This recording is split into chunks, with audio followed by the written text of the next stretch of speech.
Hey guys, welcome back. Today we're going to be looking at how to simplify radicals. So let's get started with the square root of 63. So now what we're going to do is do a prime factorization tree. So let's factor out 63. 7 and 9. And since 7 is a prime number, we're going to go ahead and circle it. 9 can be factored out into 3 and 3.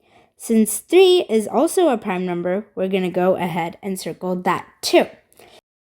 Now what we're going to do, since we're finding the square root of 63, we're going to look for pairs. Since we have 2 3's, we're going to write that down. We only write 1 3 out of the 2 that we have because 3 times 3 equals to 9, and the square root of 9 equals to 3. And now we're going to draw the square root symbol. Now we're going to write the 7 that we have inside. So that means the square root of 63 simplified is 3 times the square root of 7. Now let's look at the cube root of 108. Since we were finding the square root of a number in the earlier problem, we searched for pairs of prime numbers.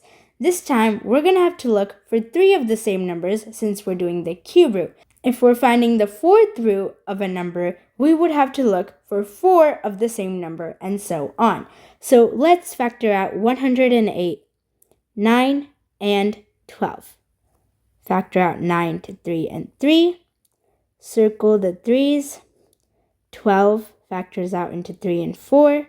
Circle the 3. Factor out 4 into 2 and 2. And circle both the 2's.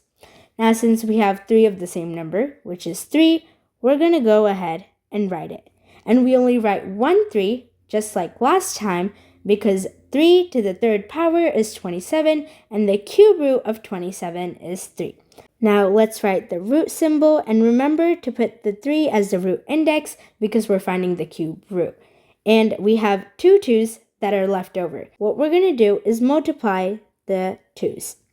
So that means 3 times the cube root of 4. Now let's look at one more example, the square root of 44.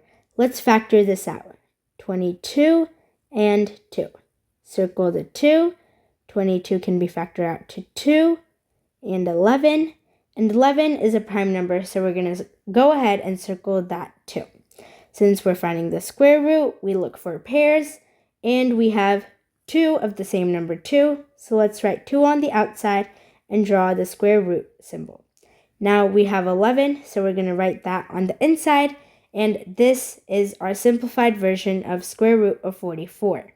And this is how you simplify radicals. I hope this video helped you in understanding how to simplify radicals. If you like this video, make sure to subscribe to my channel and like this video. Bye! Thanks for watching!